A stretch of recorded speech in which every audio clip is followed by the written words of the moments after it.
book recommendations and book warnings. Let's talk about them.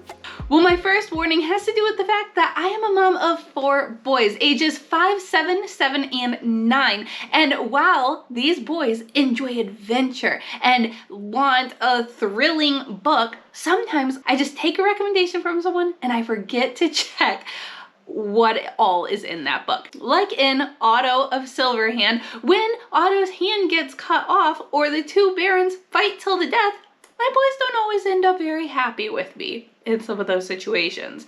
So checking what all is inside of the books first, really good thing to do. Otto of Silverhand was a great book. My 9-year-old really enjoyed it. My younger ones were a little like, Mom, what are you doing? Instead, if you have young children and you are looking for a book for the Middle Ages, check out Door in the Wall. This book was phenomenal. It really challenged me in my reading because there was a lot of language I wasn't familiar with, but not too much. Like, it was at a really good level.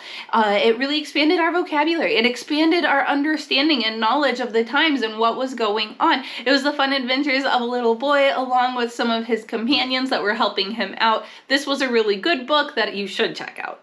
I'm just gonna jump to my absolutely favorite book of the homeschool year, and that was Little Pilgrim's Progress. Now, this video is actually a collaboration with a lot of my friends here on YouTube and in the Made to Homeschool community. I'll get into that more next week, but this is a great place to gain a lot of wisdom from wonderful women with great insight and experience that have homeschooled for years. And some of these women had been showing Little Pilgrim's Progress. So I took their recommendation and I used it. I bought this book even though it was on the high end of the price point that I like to pay for books because I use the library a lot.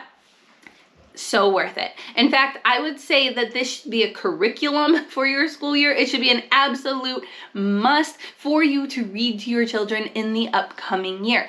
It goes right along with the Christian faith journey in making sure that you are going through the narrow gate and going past the cross because that is the only way to get to the celestial city. And my boys in church would just turn to me and be like, Mom, that's from the book. Oh, we heard that. That's how that goes along. And so if you haven't memorized Psalm 23 yet, or the I am statements of Jesus in the book of John, this is a really good time to do this with this book. It was so good. We just finished it 2 months ago, and when my dad came to visit last week, my boys asked him to read it to them again. Please don't stop and be like, ooh, prudence. Do you know what the word prudence means? Let's make this a vocabulary lesson. No, like let your children just enjoy the story. And then afterwards, you can go through some of the great vocab that is in it and talk about what those things mean and then read it again. This is a book that we will definitely be revisiting over and over. So good.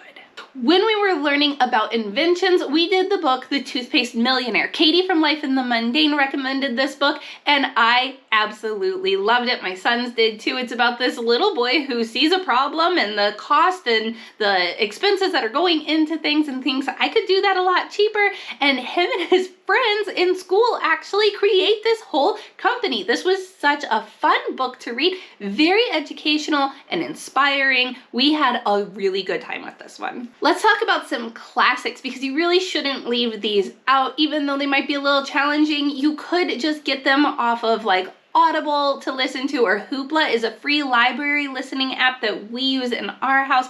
We did Swiss Family Robinson in the car. My boys really enjoyed this one. Lots of animals, lots of nature, lots of fun. Along with it, Little Men. This was just really relatable to my little boys who like to get into mischief. A book that I actually hadn't heard about was The Children of Noisy Village. Now, this book takes place in Sweden. It's the story of these children that live in 3 different farmhouses in the same village, and they just get into a lot of fun, walking to school, coming back, going on camping trips with their dads, the adventures there, the innocence. This book is so innocent and sweet and just enjoyable. We read it leading up to Christmas, which was perfect. My boys wanted to know if there were more, and so we ended up checking out some other books from the library as well. This was a really sweet book. If you are interested in books that teach your children about the world, I actually have a separate channel for that where I publish shorts on picture books and chapter books that we are using to teach our our kids about the world, so you can check that out on Bear Hill Adventures. Now, while I love nature books like Swiss Family Robinson, The Sign of the Beaver, so good, The Wild Robot, so great, I thought I would try out The Wolf Called Wander. A Wolf Called Wander?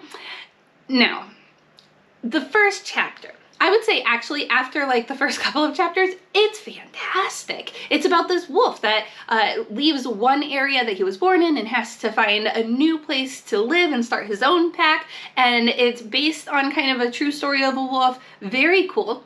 However, the beginning of it was a little uncomfortable when, I don't know, it depends on how open your family is talking about things, like they can smell the warm milk. I don't actually remember the wording for it, but it was kind of awkward. And, but it's natural, it's nature, it's a good thing. And then, oh, Dad comes in with the warm red dripping from his chin, and everything in me desires it, and I know that I want this, and I can't wait to join the hunt. And like, there's death in nature, there's this descriptive language. There is a lot of descriptive language in this book, which is great and beautiful. We did it through an audio, so we never actually saw a picture. I know that the book has lots of pictures in it, but we felt like we had seen all of the pictures in the book because it was so descriptive. That was great, but it was a little uncomfortable too. So be aware of your children's ages and what you are comfortable with having in your house. Here's my question. I want to know, do you have any other recommendations for nature chapter books? My kids and I are doing a whole bunch of science studies this summer, and we're excited to be out in nature, and I want some read alouds to go with this. I have other book recommendations as well, like these science chapter books for your independent readers to be learning from, or my favorite read alouds for young children. The channel that I was telling you about, Bear Hill Adventures, has those books for teaching your kids about the world. Down in the description box, you'll find the link to that playlist of all the other ladies' recommendations, and I will see you next time.